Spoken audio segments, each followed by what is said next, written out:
Fevereiro de 1945, campo de concentração de Bergen-Belsen, Alemanha. O ar dentro do barracão é gélido e carrega o cheiro de amônia e carne em decomposição. Em um beliche de madeira bruta, uma garota de 15 anos está deitada. O corpo está esquelético. A cabeça foi raspada para conter a infestação de piolhos. Na pele pálida, notam-se as manchas vermelhas características do tifo. Ela treme, a febre queima, a consciência vai e vem em delírios. De repente, ouve-se um baque seco. Margot, a irmã mais velha, cai do beliche superior. Ela tentou descer, mas os braços não tinham força para sustentar o próprio peso. O impacto no chão de concreto foi fatal. O choque matou Margot instantaneamente. Por que ninguém correu para ajudar? A exaustão no barracão era total. Ninguém tinha forças para levantar. A morte da irmã foi o golpe final para Anne. Em questão de horas, talvez um dia, Anne Frank também estaria morta. Não haveria médico, não haveria orações. O corpo seria apenas removido. Na filmagem da liberação percebe-se montanhas de cadáveres empilhados por tratores. Anne seria jogada em uma dessas valas comuns, sem nome, sem marcador. Os soldados britânicos chegariam apenas 2 meses depois, tarde demais. À primeira vista, uma morte por doença infecciosa, mas na prática, um assassinato lento por negligência calculada. O que torna o fato insuportável é o histórico de sobrevivência. Anne Frank sobreviveu a Auschwitz. Ela passou pela seleção inicial de Joseph Mengele, que enviava crianças diretamente para as câmaras de gás. Ela suportou a viagem em vagões de gado lacrados, suportou a desumanização absoluta, suportou a separação forçada de seu pai. Então, veio a transferência para Bergen-Belsen. Tecnicamente, era um campo sem câmaras de gás, parecia uma chance de vida. Mas a superpopulação e a falta de comida eram armas tão eficientes quanto o Zyklon B. Mas isso era apenas o começo do fim.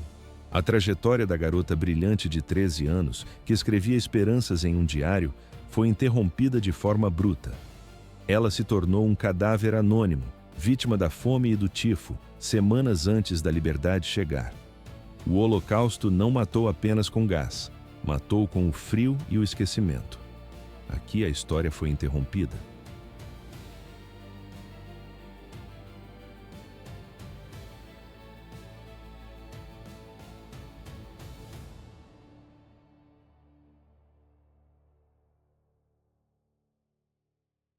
(12 de junho de 1929), Frankfurt, Alemanha.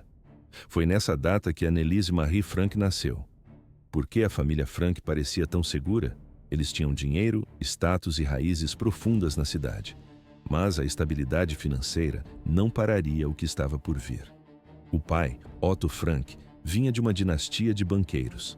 A mãe, Edith, era herdeira de uma família próspera. Moravam em um prédio confortável, cercados por vizinhos de classe média. Margot, a irmã mais velha, nascida em 26, era o silêncio e o estudo. Anne era o oposto, extrovertida, tagarela, uma força da natureza dentro de casa. Os primeiros 4 anos foram de absoluta normalidade, mas em janeiro de 33, o cenário mudou. Adolf Hitler assumiu o poder. Otto Frank não esperou o pior acontecer. Ele leu os jornais, viu os boicotes às lojas judias, ouviu o som dos vidros quebrados nas ruas e sentiu a violência crescer. Ele tomou uma decisão pragmática para salvar a família. Em 33, Otto transferiu a vida dos Frank para Amsterdã, nos Países Baixos. Lá, ele fundou a Opekda Works. A empresa vendia pectina para a fabricação de geleias. A Holanda parecia um refúgio seguro. A comunidade judaica era grande, os holandeses eram conhecidos pela tolerância, os Frank reconstruíram suas rotinas. Anne foi matriculada em uma escola Montessori. Na filmagem de arquivo, nota-se: Anne sorri, sempre cercada por outras crianças. Ela era brilhante, enérgica. Às vezes difícil de lidar, mas sempre cativante. Os professores anotavam em seus boletins: fala demais. Anne amava ler e escrever, adorava cinema. Colecionava fotos de estrelas de Hollywood e tinha paixões platônicas por garotos da escola. Era, em todos os sentidos, uma garota comum vivendo uma vida comum. Mas isso era apenas uma pausa na tempestade. 10 de maio de 40. As forças alemãs invadiram os Países Baixos. O exército holandês resistiu por apenas 5 dias. A rendição foi total. A ocupação nazista começou, e os Frank estavam presos no mesmo pesadelo do qual haviam fugido 7 anos antes. À primeira vista, a vida parecia continuar. Mas na prática, o cerco se fechava lentamente. As restrições vieram em etapas calculadas. Primeiro, o registro obrigatório de todos os judeus. Depois, a proibição de frequentar piscinas públicas. Em seguida, os cinemas fecharam as portas para eles. As crianças foram segregadas. Anne foi forçada a deixar a escola Montessori e transferida para o liceu judaico. Então, veio a estrela de David.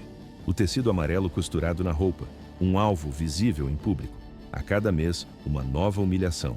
Judeus foram proibidos de possuir empresas. Toques de recolher rigorosos foram impostos. Proibido andar de bicicleta. Proibido usar bondes. Proibido visitar amigos cristãos. O espaço vital de Anne encolhia a cada decreto. 12 de junho de 42, o 13º aniversário de Anne. Seus pais lhe deram um presente que a tornaria imortal. Um diário de capa xadrez, vermelho e branco. Anne começou a escrever imediatamente. Ela endereçava as cartas a uma amiga imaginária chamada Kitty. Despejava ali seus pensamentos, medos e observações sobre o colapso do mundo. Escrevia sobre coisas normais de adolescente, brigas com a mãe, o interesse por um garoto, a irritação com os adultos, mas também registrava o medo, um medo constante que corroía o estômago. No quadro, a letra cursiva preenche as páginas rapidamente. 5 de julho de 42, 3 semanas após ganhar o diário. O carteiro entregou uma convocação. Não era para Otto, era para Margot. Os nazistas ordenavam que ela se apresentasse para trabalho na Alemanha. Não havia margem para interpretação. Todos sabiam o significado real. Campos de trabalho. Morte provável. Otto Frank tomou uma decisão imediata. A família entraria na clandestinidade. Eles vinham se preparando para isso há mais de 1 ano. Otto havia convertido secretamente os cômodos nos fundos do armazém de sua empresa na Prinzengracht. Ele batizou o local de anexo secreto, 6 de julho de 42. A família Frank deixou o apartamento para trás. Deixaram roupas e louças, simulando uma fuga apressada para o exterior. Caminharam sob a chuva até o esconderijo. A porta se fechou. Eles desapareceram da vista do mundo. Julho de 1942. Nesse mês, a família Frank desapareceu do mapa. O acesso ao anexo secreto ficava atrás de uma estante de livros comum. Um mecanismo simples. A estante girava sobre dobradiças, revelava uma porta oculta e escura. Atrás daquela barreira, existiam apenas alguns quartos pequenos. 8 pessoas viveriam ali pelos próximos 25 meses. A lista de habitantes era curta. A família Frank, 4 pessoas. Outra família judia, os Van Pels. Hermann, August e o filho Peter, mais 3. E Fritz Pfeffer, um dentista. 8 pessoas dividindo quartos apertados, janelas vedadas com papel preto. O ar era viciado. No quadro nota-se o confinamento. Corredores estreitos repletos de móveis velhos, o silêncio era a única defesa. Durante o horário comercial, eles não podiam fazer ruído. Os funcionários do armazém no andar de baixo não sabiam de nada. Pisos de madeira rangiam. Um passo em falso poderia ser fatal. Por que eles não podiam usar o banheiro durante o dia? Os canos passavam pelo armazém. O som da água descendo seria uma sentença de morte. Eles seguravam a tosse. Não podiam olhar para fora. Eram prisioneiros em sua própria cidade, mas eram prisioneiros que, pelo menos, ainda respiravam. 4 funcionários de confiança mantinham o grupo vivo. Johannes Kleiman, Victor Kugler, Miep Gies e Bep Voskuchel. Esses ajudantes arriscavam a vida diariamente. Eles traziam comida escondida em bolsas, traziam suprimentos, traziam notícias do mundo exterior. Sem essa linha de suprimentos, os Franks teriam morrido em semanas. Mas isso era apenas o começo da provação psicológica.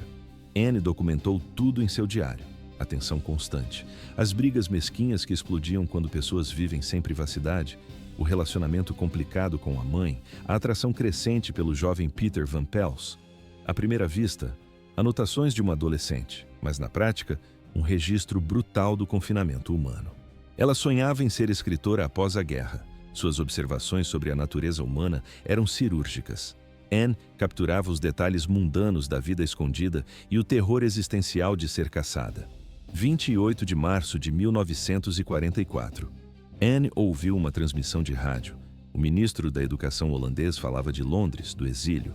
Ele pediu aos cidadãos que preservassem diários e documentos da ocupação. O objetivo era publicar um relato completo do sofrimento holandês após a guerra. Anne ficou eletrizada. Ela começou a reescrever seu diário imediatamente. A intenção era publicar um livro chamado O Anexo Secreto após a Libertação. Ela editou entradas antigas, expandiu descrições, transformou rascunhos em literatura. Ela havia encontrado seu propósito. Ouve-se o som de canetas arranhando o papel e sirenes distantes, mas o tempo estava acabando. 6 de junho de 1944. O dia de Anne escreveu sobre o desembarque aliado na Normandia. A esperança inundou o anexo. Mapas foram desenhados nas paredes. A libertação parecia próxima. Certamente a guerra acabaria até o outono. Certamente eles sobreviveriam. 1º de agosto de 1944. Anne fez sua última anotação no diário. 3 dias depois, botas subiram a escada. 4 de agosto de 1944. Tudo acabou.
Uma máquina de matar perfeita.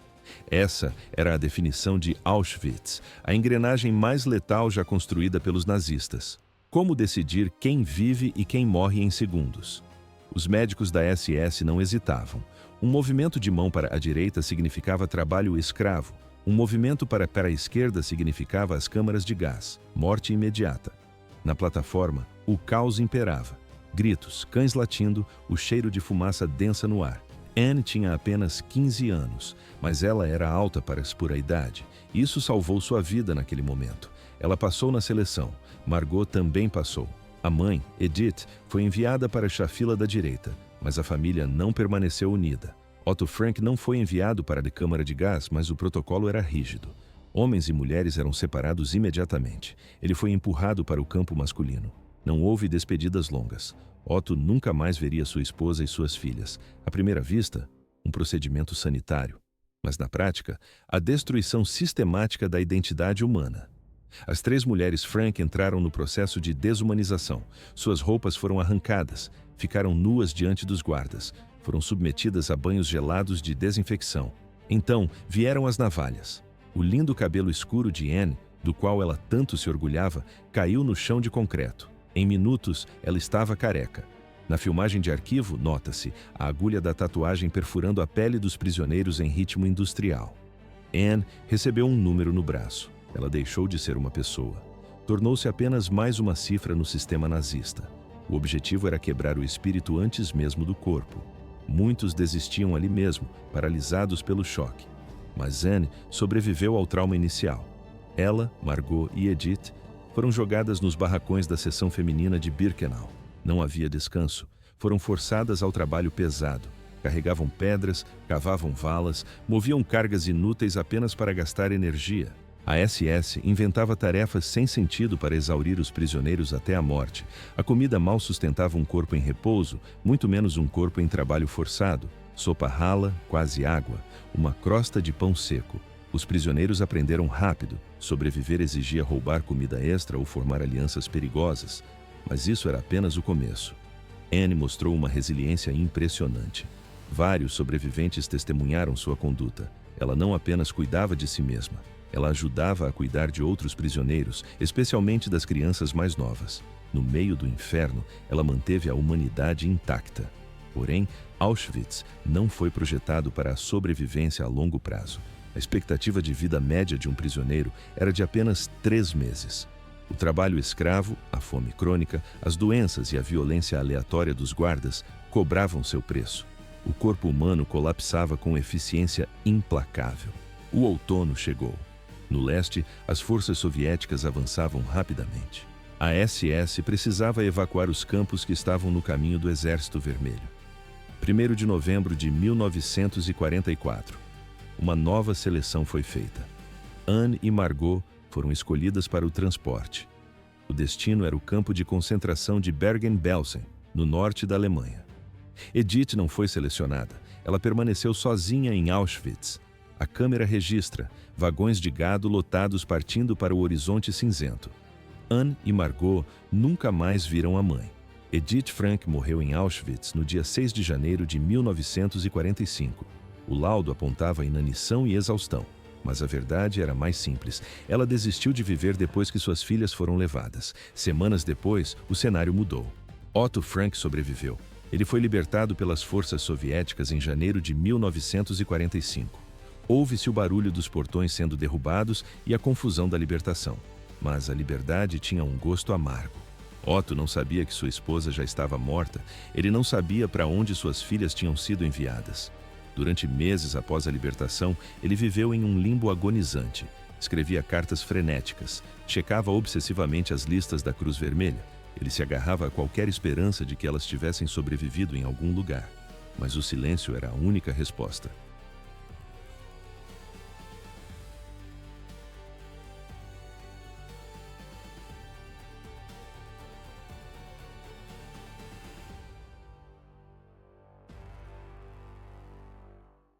$10.000 prisioneiros. Esse era o limite máximo de lotação projetado para Bergen-Belsen. Por que esse lugar era diferente de Auschwitz? Não havia câmaras de gás ou chaminés industriais, mas o resultado final era o mesmo. A morte aqui era lenta, calculada pela negligência. Listas de nomes desapareciam. As esperanças de sobrevivência evaporavam junto com elas. Era um campo de extermínio passivo. O método era simples: deixar os prisioneiros apodrecerem até que a doença ou a fome terminassem o serviço. Quando Anne e Margot chegaram, no início de novembro de 1944, a infraestrutura já havia entrado em colapso. O campo, desenhado para 10.000, abrigava 15.000. Em dezembro, o número saltou para 20.000. Em março de 1945, 44.000 pessoas se amontoavam naquele espaço. A estrutura não aguentou. Não havia comida. A água potável tornou-se escassa e contaminada. O sistema de saneamento deixou de existir. Prisioneiros eram empilhados em barracões. Não havia espaço sequer para deitar no chão. Muitos foram jogados para fora, obrigados a dormir em tendas improvisadas. À primeira vista, abrigos temporários, mas na prática, armadilhas mortais de lona contra o inverno europeu. O frio congelava os ossos. 200 cobertores. Isso era tudo o que existia para serem divididos entre dezenas de milhares de pessoas. A câmera registra prisioneiros dormindo sentados, ombro a ombro, buscando calor humano. O chão desapareceu sob uma camada de excrementos. Não havia latrinas suficientes. A sujeira tomou conta de tudo. Nesse cenário, as doenças se espalharam com velocidade aterrorizante. Tuberculose, febre tifoide, disenteria. Mas o verdadeiro assassino tinha outro nome: tifo. O tifo era transmitido por piolhos. Nas condições imundas de Bergen-Belsen, os parasitas infestavam cada centímetro. Estavam nas roupas, nas camas, nos corpos dos prisioneiros. Uma vez infectado, a doença avança rápido. Primeiro, a febre alta e dores de cabeça brutais. Depois, calafrios incontroláveis. Manchas cor de amora surgem na pele, resultado de hemorragias internas minúsculas. A vítima entra em delírio enquanto a temperatura corporal dispara.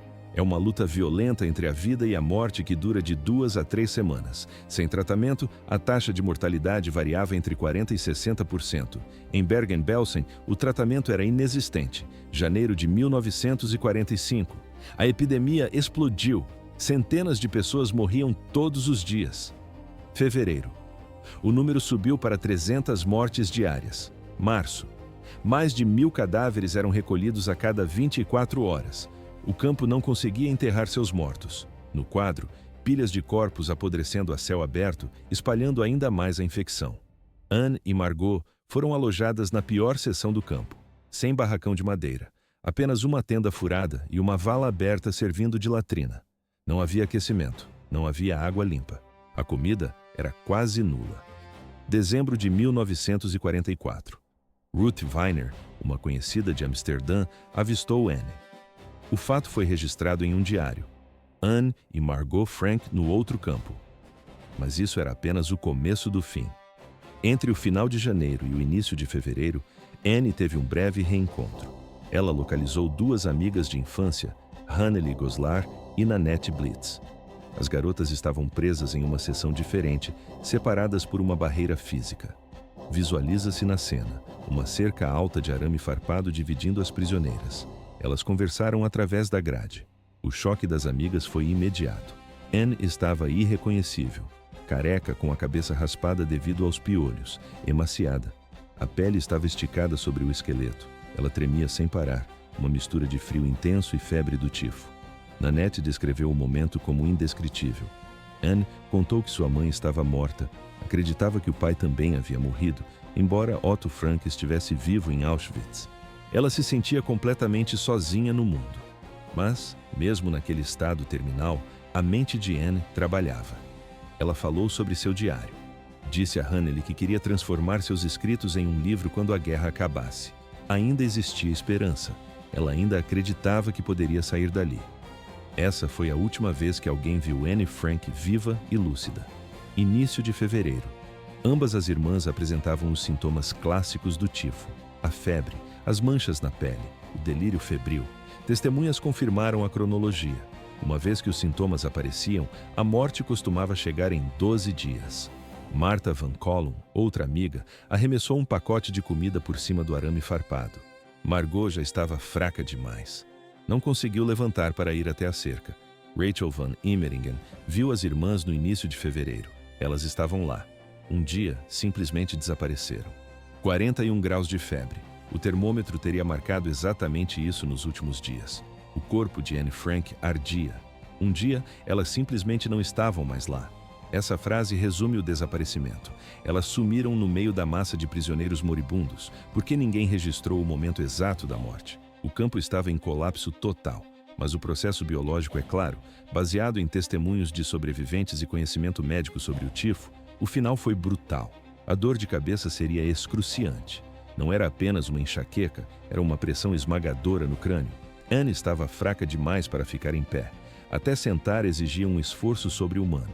Manchas vermelhas cobriam a pele pálida, a consciência ia e vinha. Uma sobrevivente testemunhou tudo. Irma, líder do barracão onde Anne passou seus últimos momentos, lembra dos detalhes. Ela descreveu Anne no tribunal anos depois. Anne era uma pessoa boa, delicada, mas a doença não respeitava isso. No delírio, a garota perguntava: Irma, eu estou muito doente? A resposta de Irma foi uma mentira piedosa. Não, você não está tão mal. Anne precisava dessa validação. Ela queria acreditar. Mas Irma via a realidade. A febre consumia a menina. À primeira vista, parecia apenas uma gripe forte, mas na prática, era uma sentença de morte irreversível. Irma trouxe água, tentou limpar o rosto de Anne. Era tudo o que podia ser feito. Não havia remédios, não havia médicos, não havia sequer uma aspirina. Anne entrou em coma. Irma segurou a garota de 15 anos nos braços enquanto a respiração parava. Anne não sabia que estava morrendo. A inconsciência a protegeu do medo final, mas isso era apenas o desfecho de uma sequência trágica. Margot Frank morreu primeiro. Várias testemunhas viram o acidente. Margot tentou sair do beliche. Fraca demais, ela caiu. O baque no chão de madeira foi seco. O choque do impacto, somado ao corpo falido pelo tifo, a matou na hora. Anne morreu logo depois, talvez no mesmo dia, talvez no dia seguinte. Sem Margot, a resistência psicológica de Anne quebrou. Não havia mais motivo para lutar contra a infecção. Novas pesquisas mudaram a história. Em 2015, historiadores da casa de Anne Frank revisaram os dados. A conclusão foi técnica e fria. As irmãs morreram em fevereiro de 1945, não em março, como se acreditou por décadas. Isso muda tudo. A lenda trágica dizia que Anne morreu 2 semanas antes da libertação. A realidade é muito pior. Ela morreu em meados de fevereiro. Faltavam 2 meses completos para a chegada dos aliados. 60 dias de horror que ela não suportou. Se os sintomas do tifo apareceram no início de fevereiro, o relógio correu rápido. A maioria das vítimas não tratadas morria em 12 dias. O cálculo aponta o óbito entre 12 e 19 de fevereiro. O destino do corpo foi mecânico. Anne foi jogada em uma das valas comuns de Bergen-Belsen. Nenhum enterro individual, nenhuma lápide. O cadáver dela se juntou a milhares de outros. Na filmagem de arquivo, nota-se: tratores empurram pilhas de corpos para dentro da terra. Operadores de escavadeiras cobriam a história com terra suja. 15 de abril. Forças britânicas entraram no campo, encontraram 53 mil prisioneiros ainda vivos, mas a ajuda chegou tarde para muitos. 28 mil morreriam nas semanas seguintes, mesmo com tratamento médico. Estavam debilitados demais para serem salvos. Os soldados encontraram 10 mil cadáveres insepultos espalhados pelo chão. A cena fez militares veteranos vomitarem.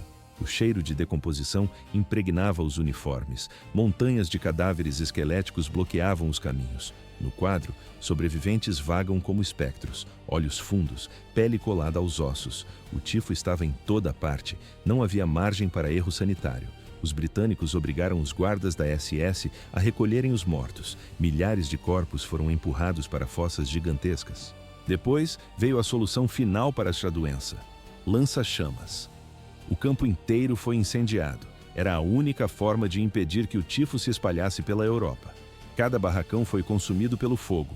O local exato onde Anne Frank morreu foi reduzido a cinzas e fumaça negra. Não sobrou nada físico. Otto Frank não morreu.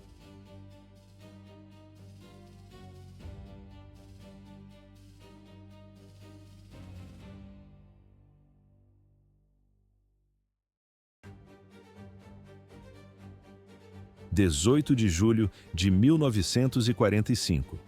Essa foi a data em que a esperança acabou. A guerra na Europa já havia terminado há 3 meses. Otto Frank procurava desesperadamente por qualquer sinal de vida. Como um pai recebe a confirmação do fim. Não houve telegrama oficial. A notícia veio através de 2 testemunhas oculares. Ele encontrou as irmãs Janne e Leanne Brilles-Leiper. Elas estiveram dentro do inferno de Bergen-Belsen. Elas viram Anne, elas viram Margot. As irmãs descreveram o que presenciaram e confirmaram as mortes. Otto foi devastado. O impacto foi total. Sua esposa estava morta, suas filhas estavam mortas. A maior parte de sua família estendida havia desaparecido. Os números eram brutais. De 107 mil judeus holandeses deportados, apenas cerca de 5 mil sobreviveram ao Holocausto. Otto era um desses poucos. À primeira vista, um homem livre, mas na prática, um sobrevivente que perdeu tudo o que importava. Ele retornou para Amsterdã, mas a cidade não era mais a mesma. Foi nesse cenário cinzento que Miep Gies o procurou. No quadro, as mãos de Miep entregando um maço de papéis envelhecidos. Ela salvou as páginas do diário de Anne logo após a prisão. Ela manteve tudo trancado em sua mesa de escritório. Por mais de um ano. Miep nunca leu uma única palavra. Ela estava apenas guardando, esperando por retorno de alguém que nunca voltaria. Otto começou a ler o diário da filha. O choque foi imediato. Ele escreveu depois. Não tinha ideia da profundidade dos pensamentos de Anne. Ali estava um lado da garota que ela havia escondido completamente dele. Ele leu os sonhos claros de se tornar escritora, leu observações cirúrgicas sobre a natureza humana, sobre o amor, sobre o medo. Ele percebeu o peso do documento. Não era um caderno de criança, era um testemunho. Mas isso era apenas o começo. Amigos pressionaram Otto. Disseram que ele precisava publicar aquilo. Em 1947, 3.000 cópias de O Anexo Secreto foram impressas em holandês. O livro vendeu bem localmente, mas a história exigia mais espaço. Em 1952, a tradução para o inglês foi lançada como O Diário de uma Jovem. O livro se tornou um fenômeno internacional instantâneo. As palavras de Anne cruzaram oceanos e alcançaram milhões. Hoje, traduzido para mais de 70 idiomas, é um dos textos mais lidos da história humana.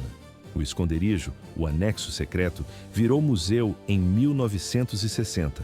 A câmera percorre os cômodos vazios. Vê-se a estante giratória que escondia essa entrada, o chão de madeira gasto. Milhões de pessoas caminharam por ali. Visitantes tentam imaginar como foram aqueles 761 dias. O silêncio obrigatório, o terror a cada batida na porta. Anne Frank se tornou a vítima mais famosa do Holocausto. Seu rosto e suas palavras não pertencem mais apenas a ela. Representam os 6 milhões de judeus que foram assassinados. Aqui, sua voz venceu a morte.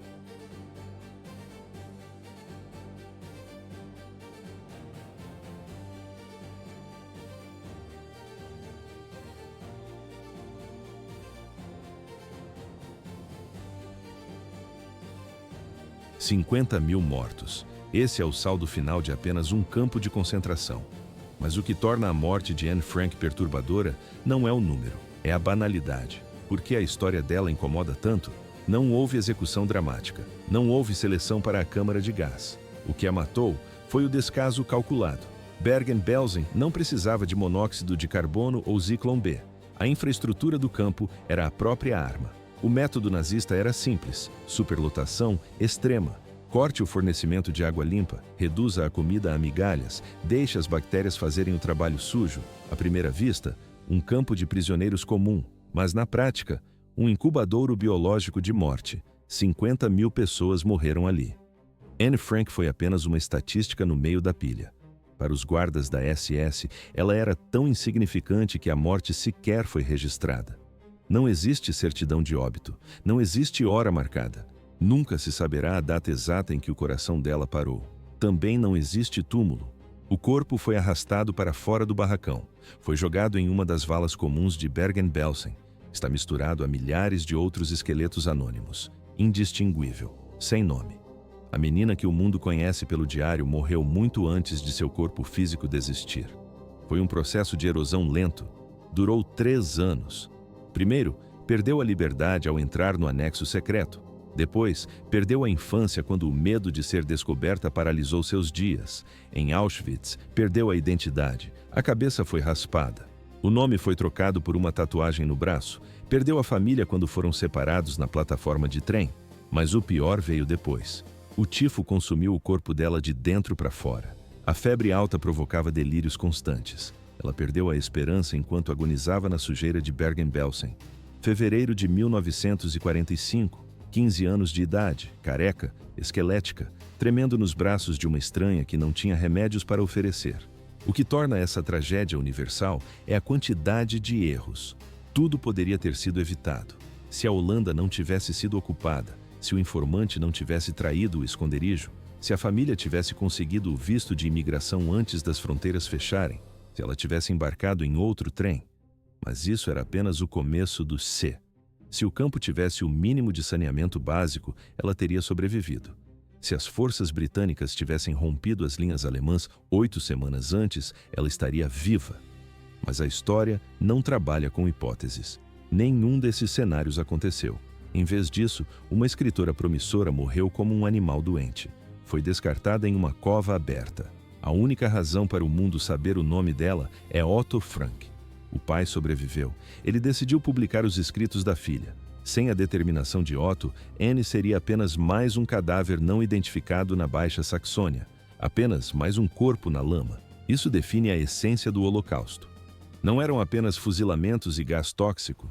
Era a destruição sistemática através de 1000 pequenas crueldades diárias. Era matar pela fome.